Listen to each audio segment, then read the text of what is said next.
Okay, good afternoon, everyone. Thank you for your concentration, for staying this long. I hope this is our final lecture, and I'd like to think that we saved the best for last. As you may have noticed, we have opted to keep the lights off. This is partly because of our noble devotion to saving electricity and saving the planet. And also because you might have seen me before with a sleeping mask because of my migraines. So, my name is Maša Jelušič, and I have the pleasure of moderating this last session. I come from Andrej's Blatnik group in Slovenia, and I have to say so far this school has been really a great experience, really genuinely engaging. I love the workshop, love the lectures, and love the catering. So the title of our roundtable, it's not up there, is The Essay as a Tool for Nature Preservation. This title invites us to ask whether the essay is truly a powerful tool, a powerful instrument. It invites us to ask, can language help us protect what we have already begun to destroy? And if so, how do we make this tool as sharp, as honest, and as transformative as possible? Also in our talk, we will be exploring the many forms of essay. Can a documentary function as an essay? Can a song function as an essay? And as we begin this last conversation of the day, I'm delighted to be joined by three guests who will help me explore how our writing might not only describe the world around us, as we have been talking these past 2 days, but also help to preserve it. Boris Kolar, here with me, is a biologist by profession, and he holds a PhD in exotoxicology.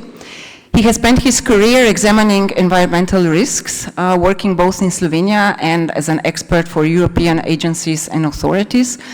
Now he's retired, but he remains closely connected to the questions that shaped his professional life. Boris, beyond his scientific work, Boris Kolar is also a dedicated farmer and also a writer of many novels and short stories.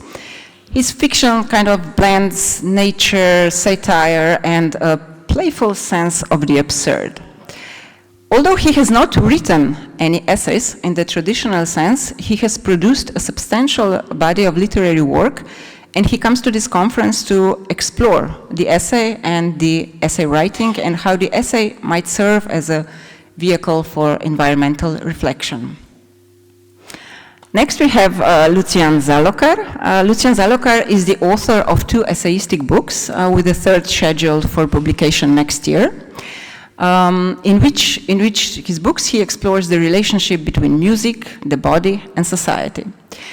For the past 9 years, he has been writing for Delo. This is one of Slovenia's leading daily newspapers. He has been contributing longer pieces like reports, essays, and interviews. But whether he writes about culture, sport, or the environment, or something entirely different, he is interested above all in the broader social implications of the phenomena he examines. And of course, we have Andrej Blatnik. I think you all know him. He's an associate professor of publishing studies at the University of Ljubljana. He has published 5 novels, 6 collections of short stories, 6 books of essays, culture studies, etc., etc. His stories were translated into more than 40 languages. He has won some major Slovenian and European awards. My name, as I already said, is Maša Jelušič, and I'm an agronomist by profession, and I hold a PhD in environmental studies. I have written 1 book and several essays, which I've developed in Andrej's workshop. And together with Andrej, I co-create a new cultural concept in Slovenia, and it's called Literary Eco-Landscapes. And these are basically book talks where we explore literature that speaks to climate change. So that's the panel, that's us. And now let's begin. And I would like to start with basics, like when you hear the phrase, the essay as a tool for nature preservation. What comes to mind? How do you think an essay, do you think an essay can truly function as such a tool? And maybe, Lucien, you would start. Yes. Thank you, Maša. It definitely can function as a tool, but the question is how effective is this tool? And at the beginning you mentioned how to sharpen this tool as much as possible. And from my journalistic point of view, most of journalists, we are not experts in biology or things which are like scientifically connected with environment, but I think it's important to like search all around the topics you cover, and when something happens that is kind of connected with environment, you're trying to point this out. Because we media are in a kind of, let's say, good position, mass media, in a way we have easier access to large audiences. Now, as a Slovenian journalist speaking, this maybe sounds funny, but someone from, English or, French-speaking world could maybe could easily relate to that. So, I don't know, maybe, yeah, that's it for the beginning. Okay, and Boris, you as a scientist, what comes to mind when you hear the word, the essay as a tool for nature preservation? Thank you. Well, as a scientist, I'm always a little bit suspicious and in doubts. Why essay? Why not review article? What is the difference? And I learned, because I came here as I'm a student, as you, so I came here to learn, and I learned that the essay, although both forms, either review article, either essay, can base on exactly the same information, initial data. The difference is that essay would pinpoint a certain subject and go and choose the tools to prove it, while the review article, that's according to Thomas, he cited that in 2012, that the review articles would have to consider all published or matters that tackle this certain problem. I would find the benefit of essay that it's more flexible as well, because it can be published in not just in scientific literature, could be a more broad literature, or can be a substance that would be used in other media, like in visualization of a certain problem. Yeah, we'll be talking about it. Yeah. Yeah. Andrei, any thoughts on that? Well, when you have the need, every tool is good to fulfill this need. And we are probably all aware of the need of nature preservation. And since we are essayists or future essayists, we need to do this by writing essays or literature or whatever. If we were farmers, as Boris is in part of his time, maybe we would be more successful in using our farming skills in preserving the natures. But if we are cyclists, we are doing a little bit. So any way, of course, can contribute to that. The good question is, can we do more with journalist writing or with novelist writing or essayist writing? This is the question to ask. And it's always the question of the audience we reach. I remembered a writer who, at least Italian here probably know and read, Paolo Giordano.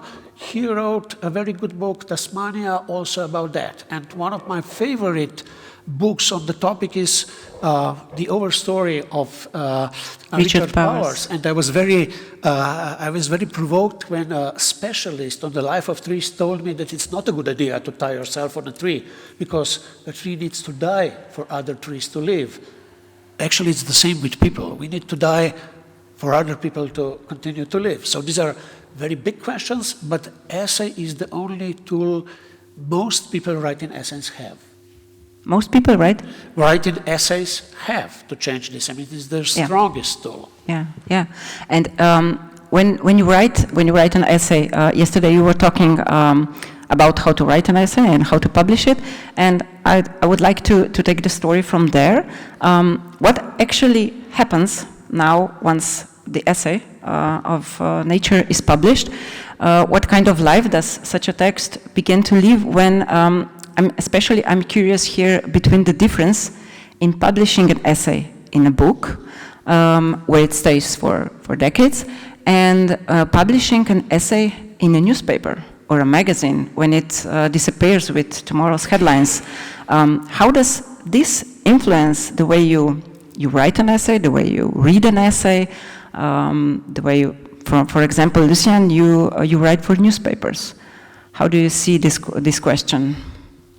Well, I see it as you described it before, that the yesterday's news is not maybe useful. I mean, it is useful, but it's not interesting for many people anymore. So you have to keep that in mind, and you need to maybe really focus on things that are going on now. That you don't. In a newspaper, you usually don't have time to develop one thought for so long time. Which would be maybe a bit more abstract or something. You need to, I don't know, for example, in our region, in Balkans, one very big environmental topic was, I mean, it still is, a lithium mine in Serbia. I was there a couple of years ago where one big company, Rio Tinto, is trying to mine lithium, and it was also a huge topic for Slovenia because of the economic correlations with Serbia, and when you go to report from that kind of to go for this kind of reportage, you can expect to have more readership because this is something that is going on. You have this snowball effect, more and more people talking to. So but it's always a big mental mental struggle for you as a journalist. When you work on one article for, I don't know, you put like a lot of work in it, and then it becomes yesterday's news. And nobody talks about it. Oh, that's the saddest point, yeah. But hopefully you have at least this one day when you feel that, not that something is changing, but at least you brought some spotlight to certain topic. Maybe you can then gather all your environmental essays and you publish them in a book. Yes, thank you for the idea. as if Andrei and Andrei, you did this, right? I didn't write any environmental essays yet, but I was thinking about the same question probably that Boris has. If you write a scientific article, you have a guaranteed audience readership of a few people, but here you try to convince the people that are already convinced. So in a way, it's better. I mean, it's more, I would say, it's like a bigger task to try to convince someone else, to make someone to change his or her mind. And of course, in mass media, this can be achieved easier. But on the other hand, books can last very long. We've been mentioning here Montaigne quite a few times, and this is not a very new book, but it's still relevant. We can always speak about wars quoting Shakespeare, and we can quote Shakespeare for ages to come. So this is a different, this is a different media which also brings different, maybe longer approach. But every media is good for a certain topic. So it's just the way how you tell it. And then it, of course, affects the effect on the reader.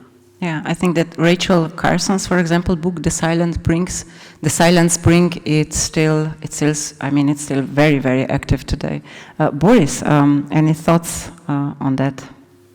The essay in the book? Yeah, I think. Sorry. Yes, I absolutely agree. Of course, that the books stays at least on the shelf, but there's always a chance somebody to read it.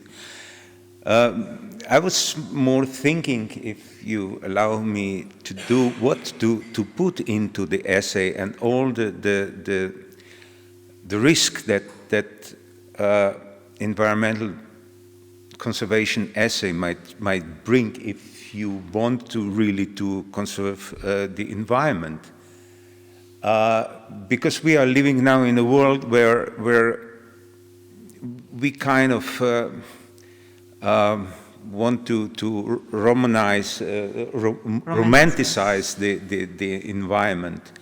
And the problem, I see the biggest problem from my point of view in this nature-friendly attitude.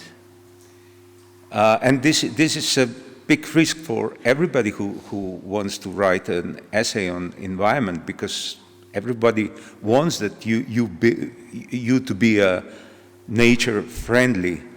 But is nature friendly to anybody? Nature is not friendly. Nature is just horrifically terrifying or amazingly beautiful, but never friendly. And here is the risk, you know, you want to promote this anthropocentric view on nature, which is nice and friendly, and bunnies are jumping. No, those bunnies are eaten. The highest mortality among animals is among puppies, young ones, the fluffy ones. They are torn apart. And that is nature. Nature is never friendly, but it's always honest. And that what I would suggest if you write about nature preservation and just set the hypocrisy aside. That would be the closest way to explain the nature, how it works. We cannot do that. We are far too small, too stupid to even to go to the forest to understand what's going over there. And our perception is very what we like. We like a forest, but forest is a horrible place. It's a place where mother killing children. The tree is for 50 years killing their offsprings until it one day collapses, and then the offsprings the young trees can grow up. The only good thing you could imagine in a forest is that trees agree on something, and that means how tall they are. If you look at the forest, all the trees are the same. If they wouldn't agree on that, some of them would be far higher, and the other would be down there dying without a light. Okay, so how do you suggest that then that we write about preservation?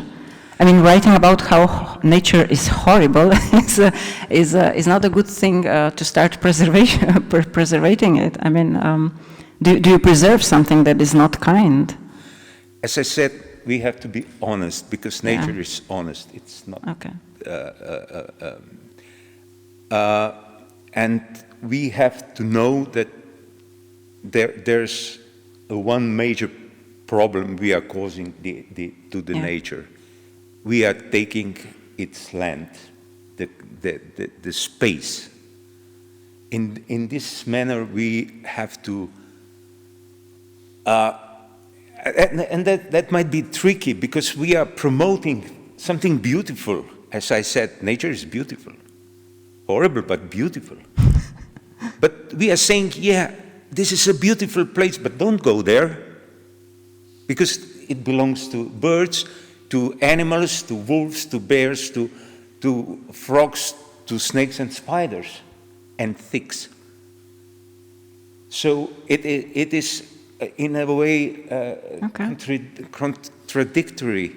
So if we are too good in our essays, promoting too well, we will not do good to the part of nature which we want to preserve. Okay, yeah, you suggest honesty.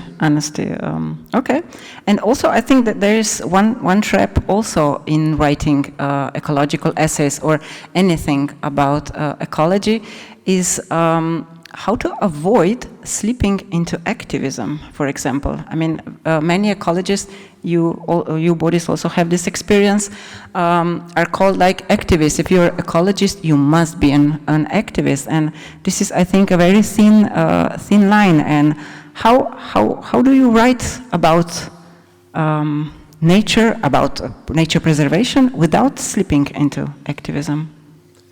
Yeah, maybe for a journalist it's a bit easier because a journalist must not be an activist. That's probably the biggest insult for a journalist if he's an activist. Yeah. Okay. Anything. Because I mean, he can be maybe an activist in his private life, but not in journalism. These are two very separate theories. But sometimes it's really hard because I mean, you're not only a professional human being. You're also like just private. Intimate human being. You have your own feelings, and sometimes it's very obvious what is going on. And then you have this famous journalistic saying that if you're a journalist, your job is not that you just report one person is saying that outside is sunny, and the other person is saying that outside is raining. Your job is that you open the window and you check the weather outside. Yeah. And then you tell this the reader. But of course, then you can have your own perspective, you know. And then of course you can go deeper into it, which is especially interesting if you do this more essayistic kind of journalism. Like, what is then the truth? How is my perception of reality affecting the way I'm approaching to a reader? But yeah, as I mentioned, sometimes it's really difficult because you go out and you see these horrifying stories. I mentioned Serbia before. I mean, it was really sad to see what this corporation is doing to people living there. They are basically, I mean, they're paying for their homes, but buying houses because they want to turn everything into mine. But some people want to stay there because they are like all the time, all lives, the ancestors were living there. And so this corporation, for example, they pay extra for people to sell the house and to destroy the roof of this house after they sell it, because then it looks more devastating and more horrifying for people who want to stay. So you go as a journalist then and see, oh, these are really some, I mean, bad motherfuckers who are doing this. And you want to, as a good human being, help these people there. But at the same time, it would be very wrong if you would not try to at least try to understand other aspects, maybe economical. Yeah, we live in a world where we too oftenly just look at only economical perspective, but you can understand sometimes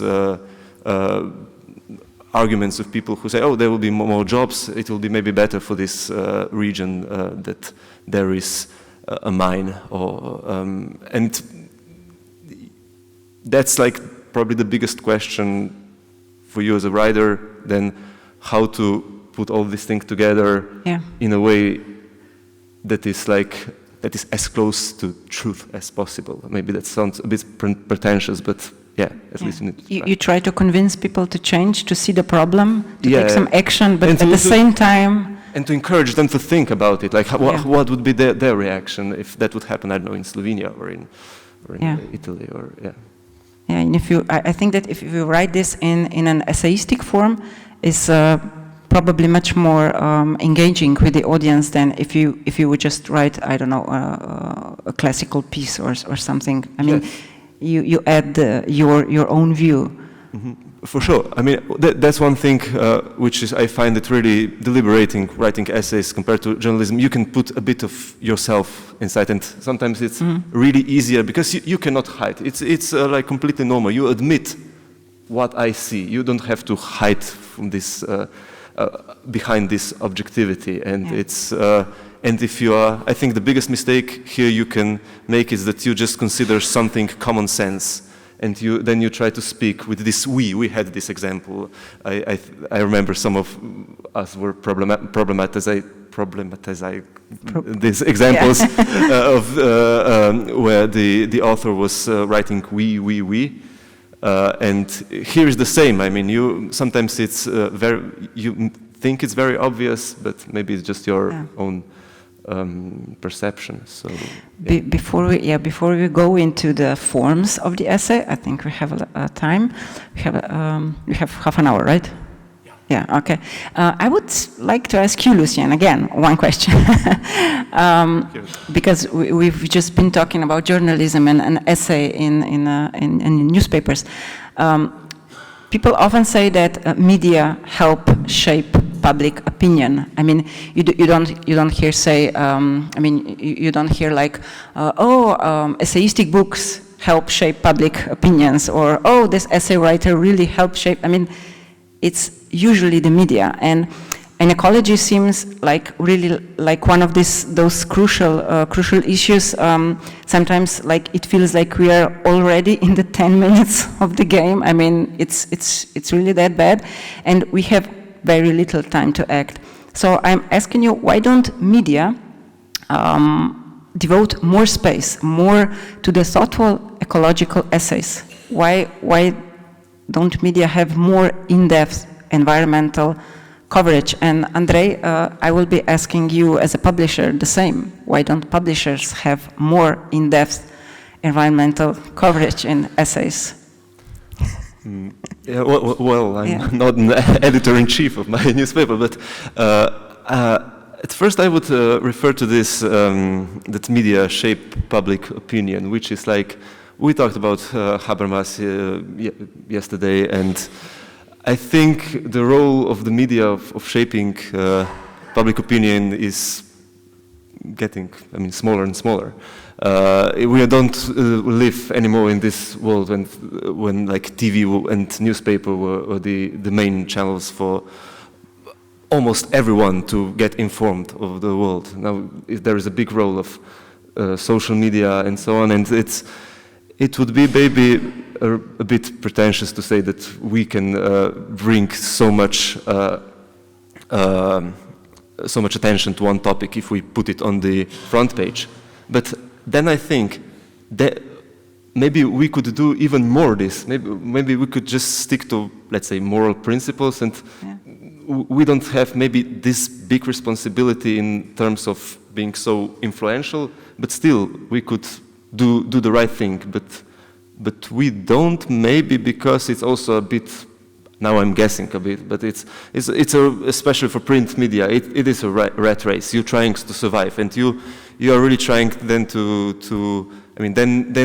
you are in the position when you don't shape public opinion, when public opinion in a way shapes you. Yeah, understand.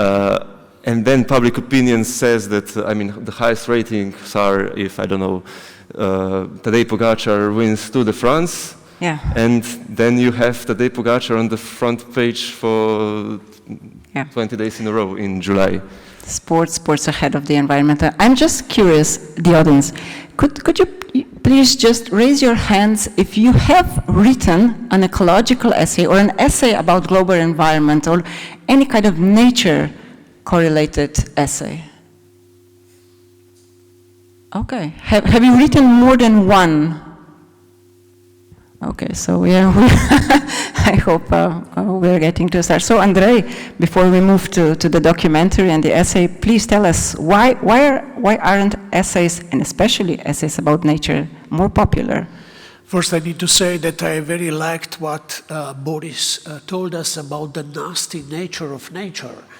Because this also somehow brings into mind something that we have been repeating through the past day and a half, that essay is always a form of being against or shifting the position or showing the other truth. which is very important also for the media and for the writer. As far as the media goes, now when you were talking, I remembered a famous quote, I think it's by Chris Anderson, but someone can correct me, that nowadays the media is not selling its contents to the readers, but it's now selling its readers to the people who pay for the ads. So it's a completely shifted approach. And for example, the media you work for is bought by one of the very big influencers in terms of business structures in Slovenia. So this person has another idea, not to save the world. The same goes, unfortunately, for publishers. Their first idea is just to earn money as long as they last, because they might not be there tomorrow. So it's very selfish. This brings me to another statement which was written by novelist Jonathan Franzen, who has in his first novel, The Corrections, it was called The Great American Novel when it was published. He wrote a very, I would say, simple but influential, or I would say precise statement. We are the problem we are fighting against. So, in a way, this is the case with media and with publishing as well. Okay, so I hope you guys write more ecological essays and that we fix this problem before this problems fixes us. Boris, now we're going to a whole new topic, and within Slovenia's water community, Boris, you are known for initiating the Clean Water campaign in Maribor. There's this river Drava, and you are, as if I understand correctly, now working on a documentary about this river Drava, and you have suggested that this documentary might function as a kind of a visual essay. Could you explain, please, to us what makes a film, a documentary, an essay, rather than simply just a documentary? Is the essay in the voiceover, in the structure, in the rhythm, or in the gaze of camera itself? Yep. Well, first of all, if we are talking about essay as a tool for bringing closer or to support nature preservation, we have to know that we are addressing audience, we are addressing people. We are addressing quite large audience, and this is not specific, of course, for essay documentary, but it's specific to human nature, and I'm talking about close to your eyes, close to your heart, or far from your eyes, far from your heart. So what you see get deeper, you really take it, you can adopt the message easier if it's visualized. But then this is not necessarily a purpose of essayistic documentary. Mm-hmm. It might be a purpose of any documentary, any film, any visualization, even a YouTube short video presentation. What might me thinking on essay, it is a longer documentary that would be shown on national television, but not produced by the big ones, by the BBC and national television with extraordinary cameramans that goes into details. You just drop down seeing these details and flying with eagles, expensive productions. Yeah. We cannot afford that. But my question was, can I afford, without having a big budget, like sitting down writing the essay? You don't need a big budget for that. You need a patient and patient wife and a patient dog to wait for you. So this was my perception. How could I, and of course I have to say I've been, the river Drava is a quite big river. I know it very well. I've been documenting it for 20, 25 years. I've been diving even this winter. The winter time is perfect for diving, where there's no degrees in the water. But it's very clear, very transparent, it's fascinating. And I ask myself, can I bring that to the audience without this extremely expensive visualization tools, but replacing them with the story, which will not actually following, you know, the fish that is swimming that way, and you say this fish is that and that, and it's swimming that way because there's another fish swimming after that. It is the story you told us yesterday, right? But yeah. Let's say something like attitude to the river, attitude to the different space, the parallel space, thinking, and I learned that it might really work, because I said I'm not an essayist, but now I learned that it could work. All the tools are there for me. The only thing is that it should be quite short, because the narration is not the same as so spacious as in the book, where you have a lot of space. You have to be much more concise, so that you leave the place for other aspects that brings and contribute to your essays, such as visualized or sounds or just the rhythm of pictures or slides, because you cannot always have a video. Sometimes you have to combine, let's say, from the past with photos, and so it's really different dynamic, and it's so fun. It's such a fun to create things like that. Okay. And I hope this film will be released this year, and it is fun to make a film. It's fun to shoot things. Everybody who's got a mobile phone knows what the fun is to shoot all the time. You know, then you have thousands of pictures, but it is as well fun to write a text which fits there and think about that. Okay, that's an interesting thing to think about.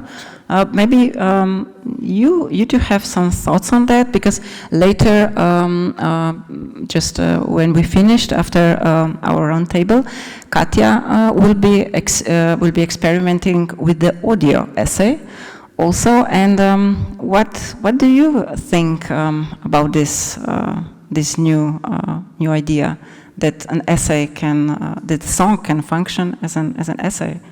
Well, actually, throughout our meetings here, we've been faced with the idea that the essay is a very open form. If I can describe this by an anecdote, we have a competition for the best book of essays in Slovenia. Both me and Lucian were candidates for it, and you, Boris, and you, Maša, weren't candidates just because you haven't written that book yet, so maybe that might come.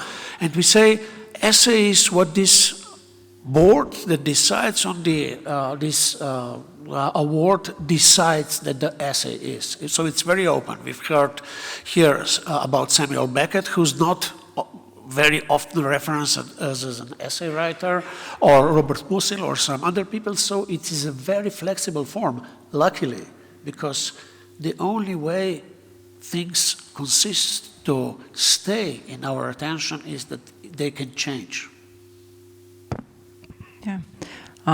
Maybe if we have some time, we do. Maybe we can have some questions from the audience. If you have some questions for any one of us. Yeah, as a microphone.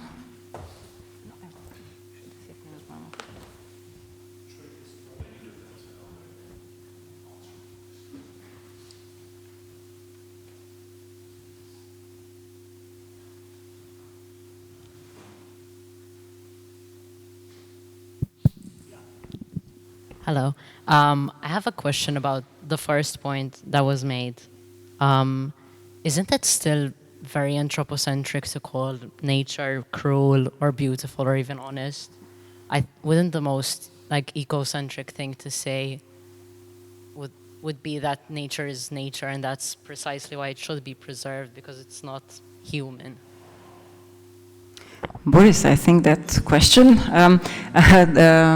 she asked, isn't it anthropocentric to call nature evil or bad, or that's also an anthropocentric view, right?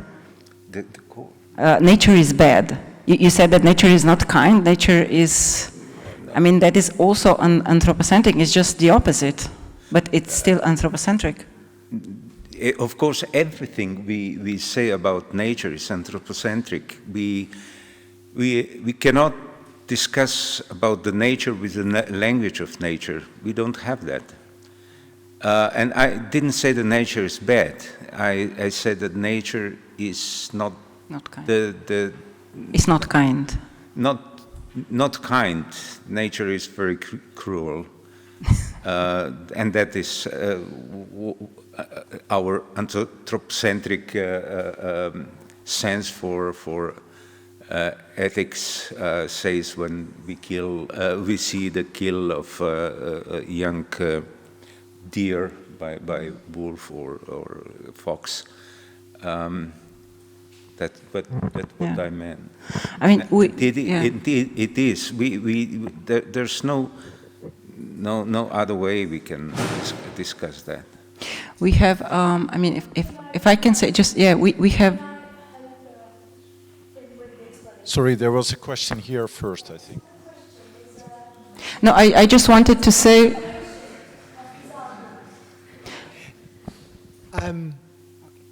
Are we robots? Are we not also part of that nature which we're here constructing as something else? So when we say nature is, are we somehow making the mistake of positioning us as that which is detached, which is ultimately one of the reasons why we have felt that we can manage, we can control, we can exploit. One of the things that some essays can do, and what you are doing, your own work is actually doing, your own projects are actually doing, is to precisely question that separation. So, and if we, I mean, aren't we made up of that nature which we're saying is cruel or separate from us? What the essay can do, and I don't think that it would, I think it would be quite naive to say that the essay can do anything that nothing else can do. But what it can do is make you a little bit more aware of your own positioning in relation to that which you think you can control or exploit, right? In terms of the effect that the essay might have on public discourse, just like novels can have an effect on public discourse. Think, for example, of the term mansplaining, right? Which enters the way we understand gender relations. That is a term which Rebecca Solnit coins in an essay. So she can influence the way we talk or the way we think about something. So the fact that perhaps we might not be able to change the world with an essay, I don't think you could say about changing the world with any kind of text, really, in a very tangible sense, in terms of saving it from climate change, for example. It would be presumptuous and very naive to say that any essay would do that.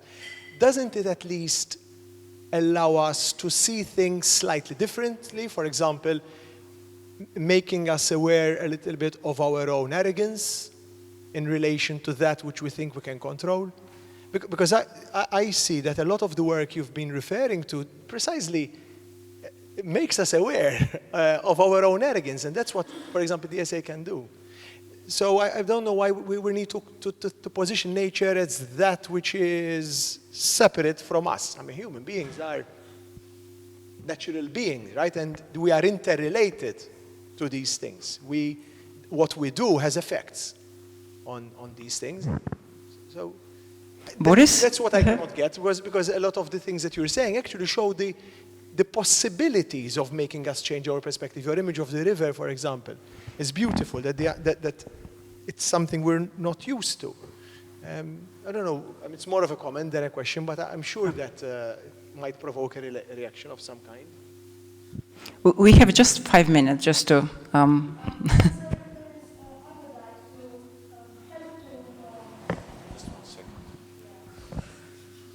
Tomorrow is a workshop on ecological essays, so we can... I understand what he is trying to say, that nature is cruel. But the thing is that when we say that, we are attributing to nature human values. Nature does not have our human values. Nature has its own rhythm, its own values, its own life, and its own systems. And we can't impose on nature our values and our systems, which are, at the end of the day, doing so much harm to nature, on which we depend. We depend on nature. And at the end of the day, anthropomorphism is what this is all about. We can't give nature these feelings, which are only human and not nature. And the thing is, there's this book, I remember it's called, I think, Out into the Wild.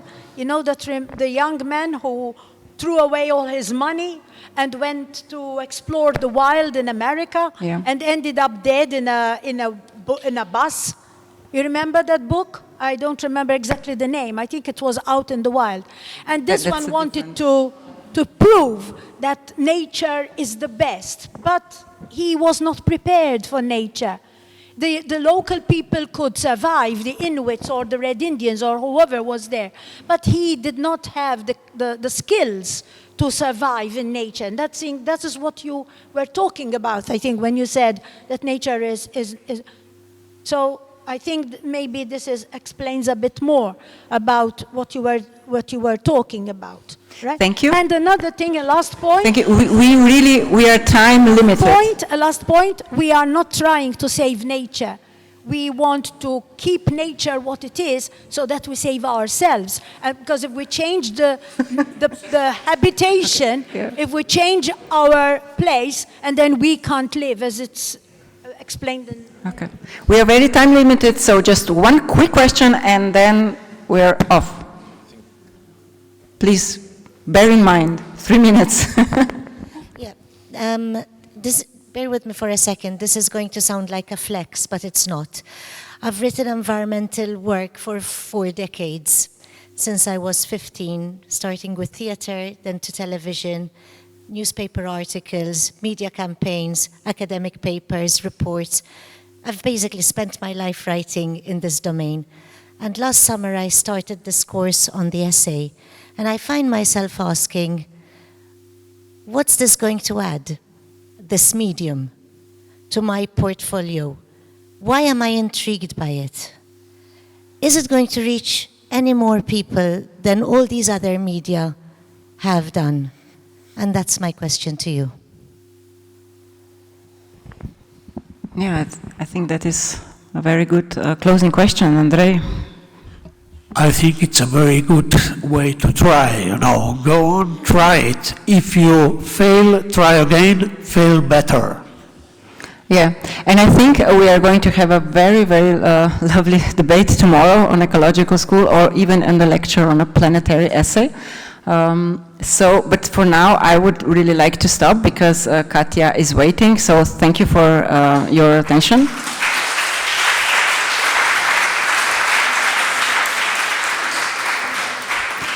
Dear, please do not go anywhere, no post this time, it's simply not ecological.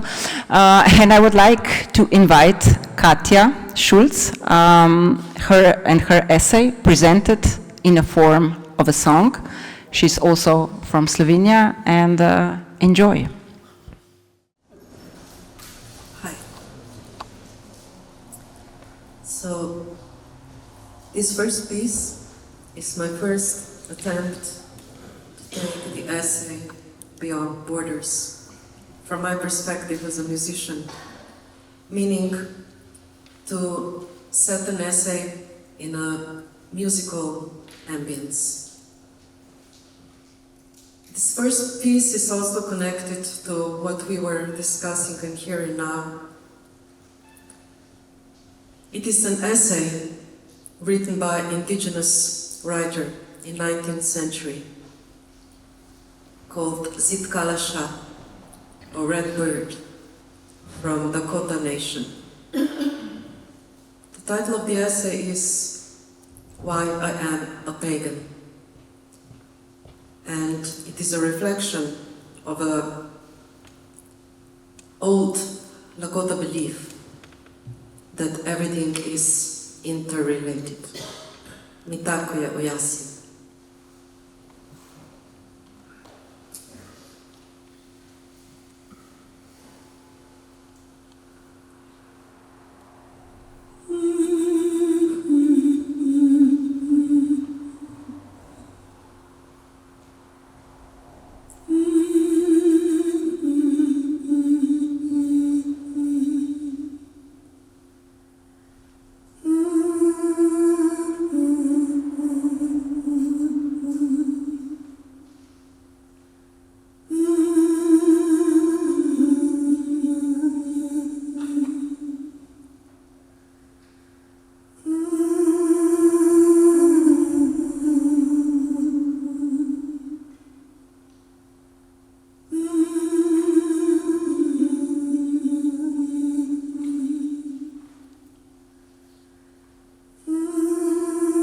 When the spirit swells my breast, I love to roam among the green hills,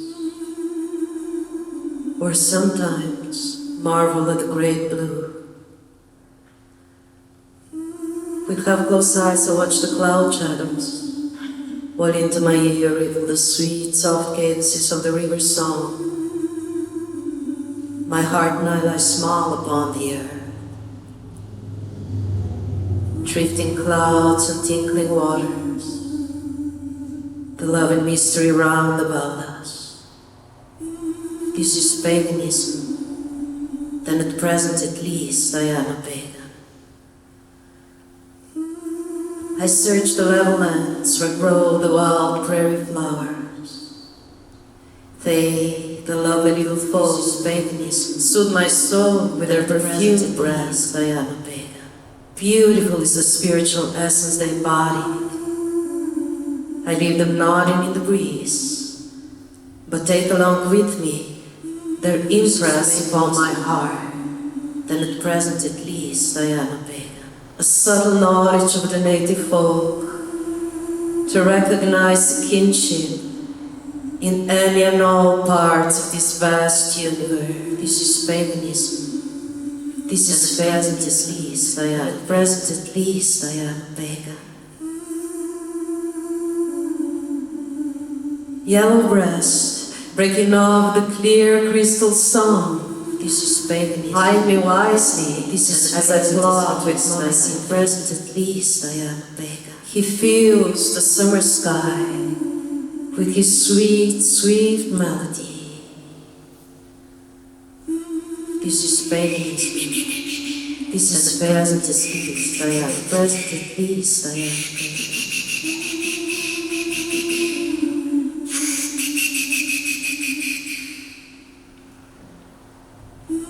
This is paganism. This is the leading of a nation trail. I move toward the Indian village.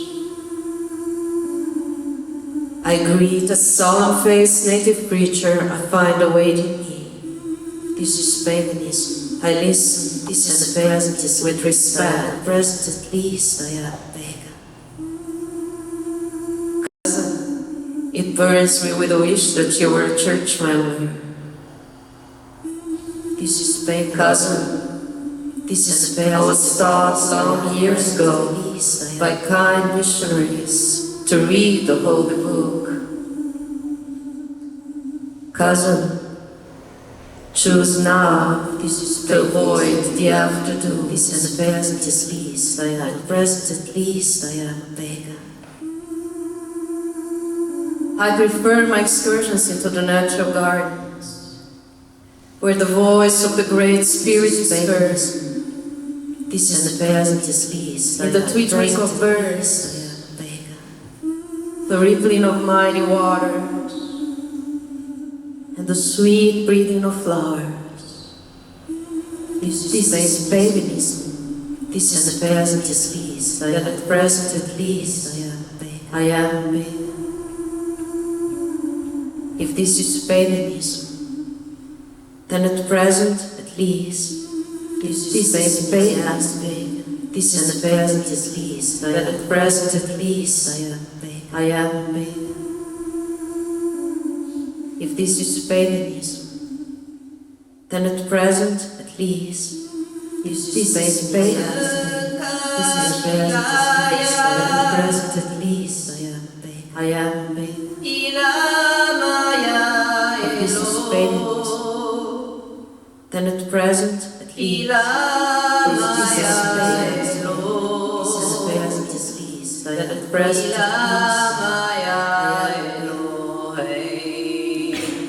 if this is paganism, then at present then at present at least then at present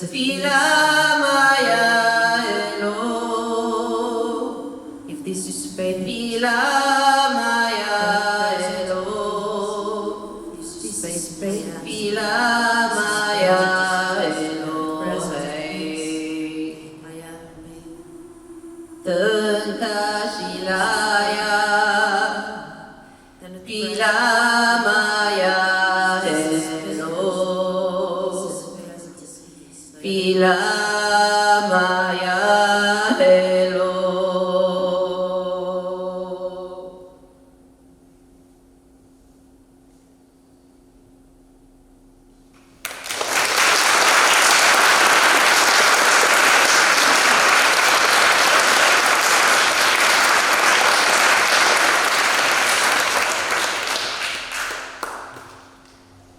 Thank you. I will continue with a few songs from my last album that is based on indigenous poetry from North America. But to explain the story behind, I had the privilege to spend some time at the artist residency at the Institute of American Indian Arts in New Mexico, where I was creating this album. I spent a lot of time at the library there, and there on the wall, nicely framed, was this one poem. The poem is written by very renowned indigenous poetess Joy Harjo from Muskogee Nation. Joy Harjo was given the title as the first indigenous writer to become Poet Laureate of the United States, and it happened only recently in 2019. So here is her very known poem, framed at the library at the Institute of American Indian Arts, called Remember.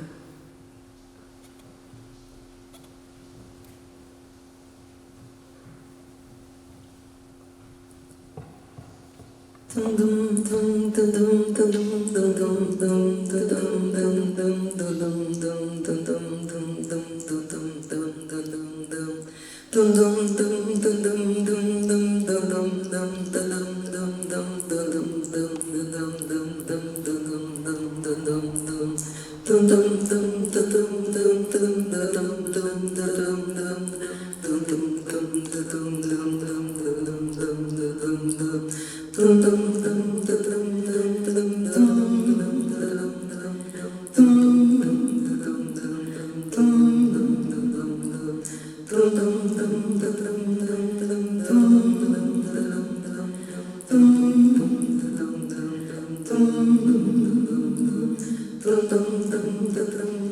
Remember the sky you were born under. Know each of the star stories. Remember the moon. Know who she is. Remember the sun's birth at dawn. That is the strongest point of time. Remember sundown and the giving away to light. Remember your birth. How your mother struggled to give you form and breath, your evidence of her life and her mother's and hers. Remember your father, he's your life also. Remember the skin, remember the earth whose skin you are. Red earth, black earth, yellow earth, white earth, brown earth. We are earth. Remember the wind. Remember her voice. She knows the origin of this universe. Remember you're all people, and all people are you. Remember you are this universe, and this universe is you. Remember, remember, remember. Remember, remember, remember, remember, remember the sky. Remember, remember the earth. Remember, remember the sun. Remember, remember, remember, remember, remember your birth. Your death to remember, remember, remember, remember, remember, remember, remember, remember, remember, remember your father, remember your mother, remember you are this earth. Remember, this earth is human. Remember, you are this earth. Remember, this earth is human. Remember, remember the sky. Remember the earth. This earth. Remember the sun. Remember, remember, remember the sky. Remember. Sun, this remember this year, remember the moon, remember the sky, remember the earth, this earth, this year, remember the moon, remember the sky, remember the earth, this earth, this year, remember.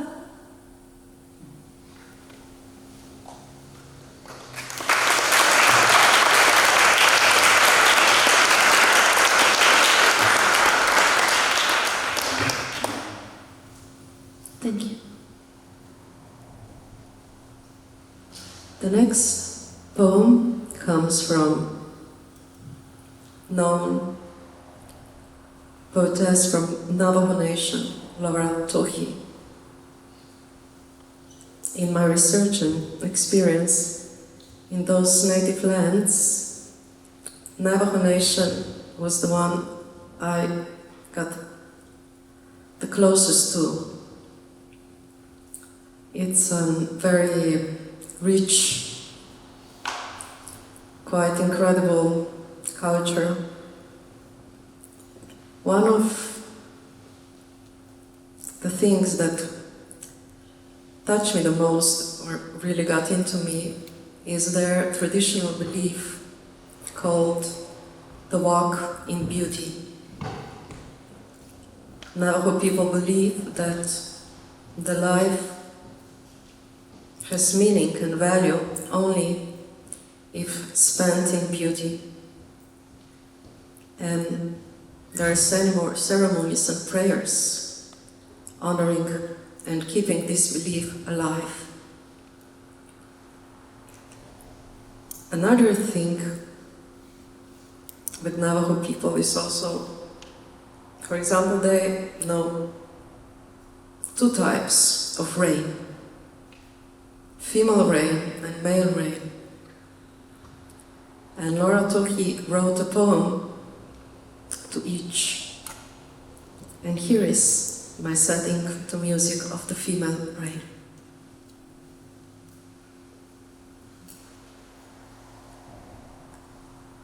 Tum, tum, tum, tum, tum, tum,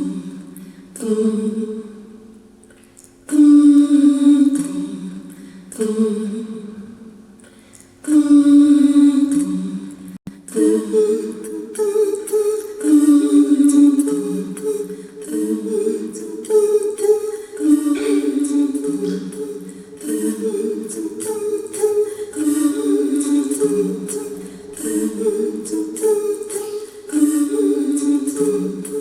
Female rain dancing from the sun, cloudy, cool and gray, pregnant with rain child. Female rain dancing from the sun, cloudy, cool and gray, pregnant with rain child. At dawn she gives birth to a gentle mist, flowers bowing.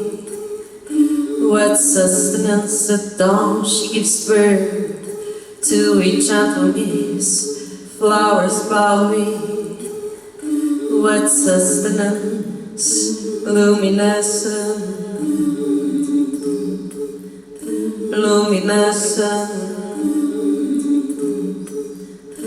luminescent, luminescent. All around, all around, all around, all around, all around. Nichts an der Art, schade Atem auf der Nahen. All around, großen Kasli, Hones Kasse. all around, Nichts an der Art, der Kajon, der Johnson. all around. Nichts an der Art, der Jajan Bedina.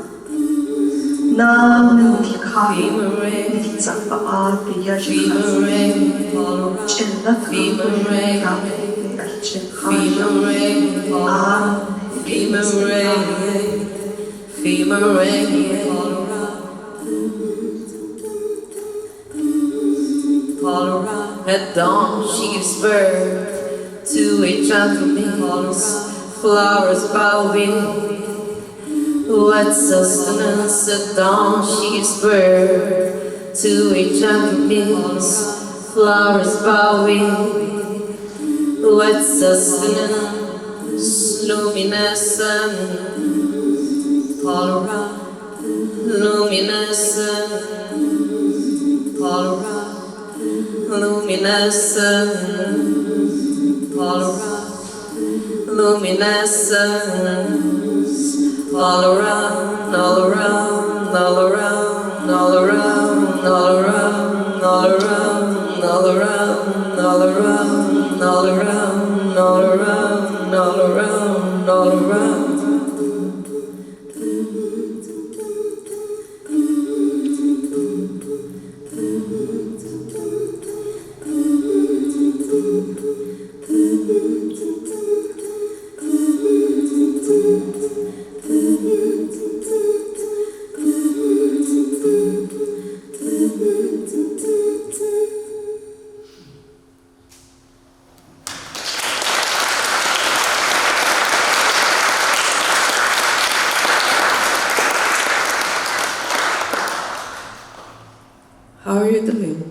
You have some more energy left?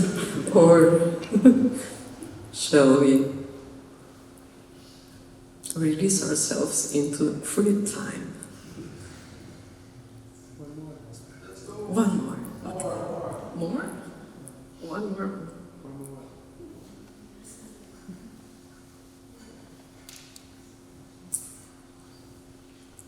Maybe at this point, I will share with you a song from another album dedicated to indigenous culture. This album was done by Johnny Cash. I don't know if you're familiar with the fact that he dedicated an album to indigenous culture, because he himself believed that he has Cherokee blood in himself. This was way back in the 70s, and this album was very disturbing for society, so it was banned. And Johnny Cash had to really push it forward that it was played here and there. This album is called Apache Tears, The Ballads of American Indian. And from that album comes this song, written by his close friend, Johnny Horton. A song very appropriate for all times, not only the 70s, and not only for indigenous nations. A song called The Vanishing Race.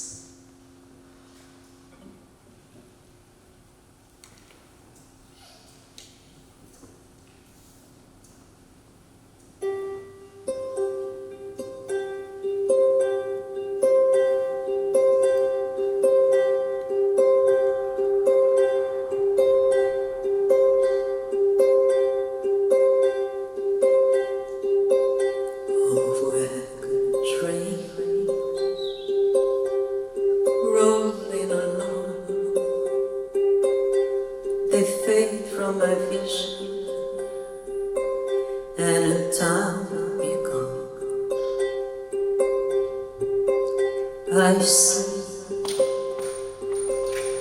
an eagle's face. My people will follow a vanishing race.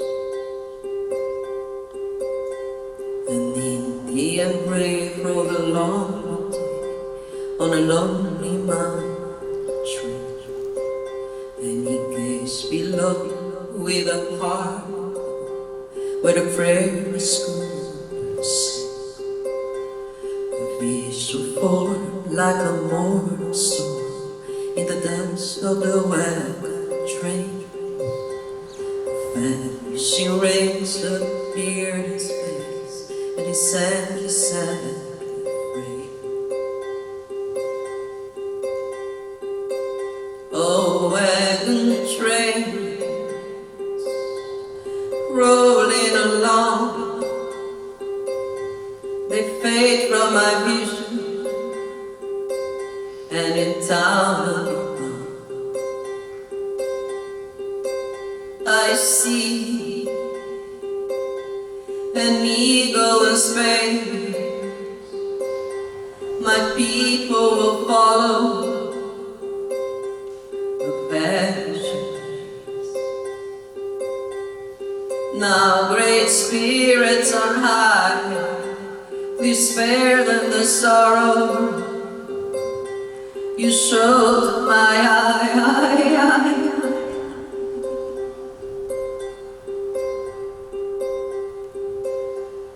Now, my blankets are on, and I ride to the valley of the brave memory, vanishing memory, vanishing memory, vanishing memory.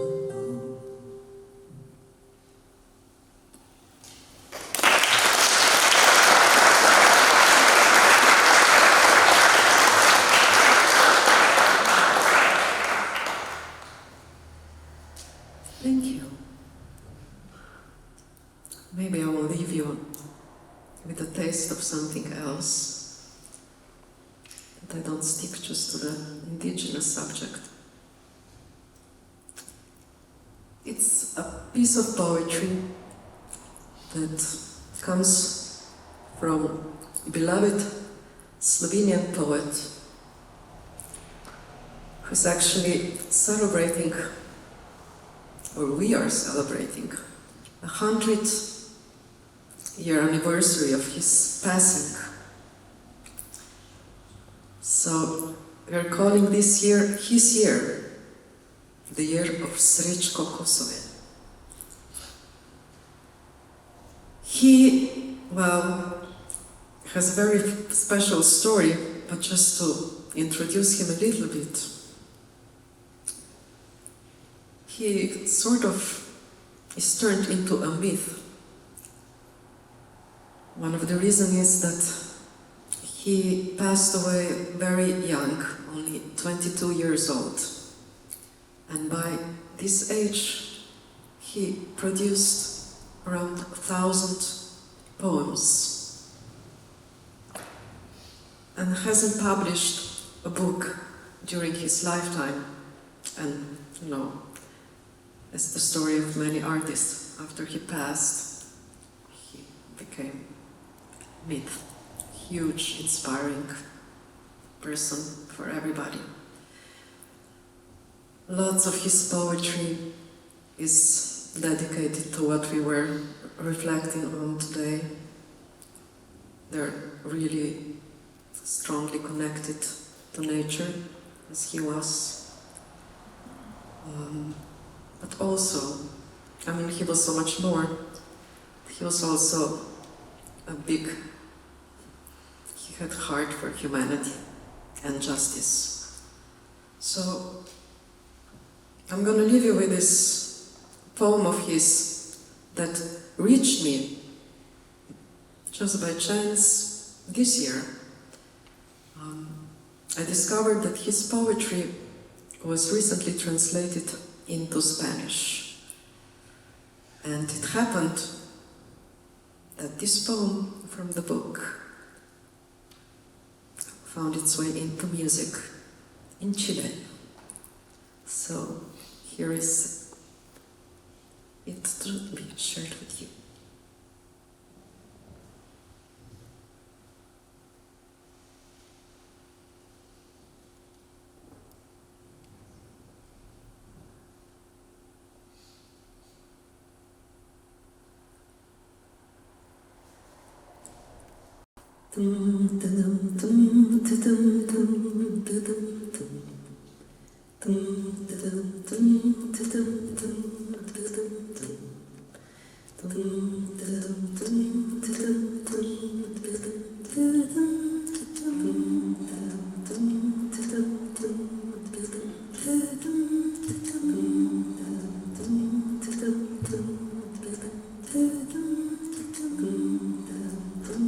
Šele po noči zveš,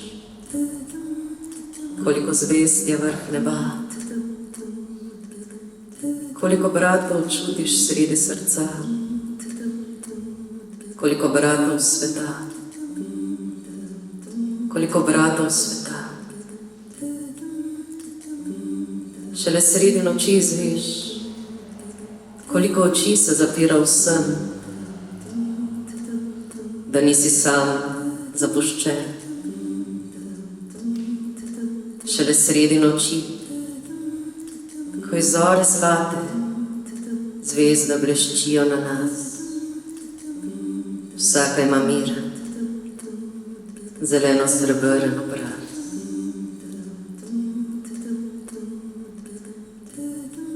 Solo de noche sabes cuántas estrellas hay en el cielo. Solo de noche sabes cuántas estrellas hay en el cielo. Cuántos hermanos sientes, cuántos hermanos sientes, cuántos ¿Cuántos hermanos tiene dentro del corazón? Dentro del corazón. Dentro del cuántos hermanos del mundo, dentro del cuántos hermanos del mundo, dentro del cuántos hermanos del mundo, dentro del corazón. Solo en media de la noche, ¿sabes? Cuando los ojos se cierran al sueño, solo en media de la noche, ¿sabes? Cuando los ojos se cierran al sueño, que no estás solo, abandonado. Solo en medianoche cuando desde el alba dorada brillan las estrellas, brillan las estrellas, brillan las estrellas sobre nosotros. Sobre nosotros, sobre nosotros, cada una tiene una tranquila cara verde plata.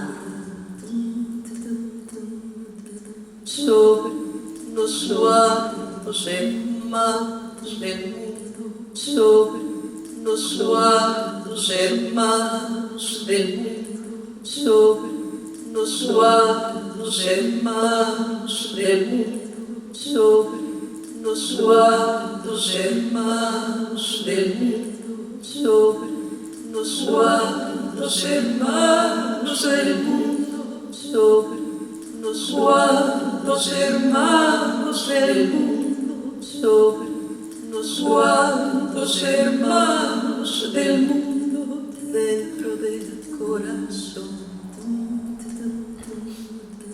Dentro del corazón.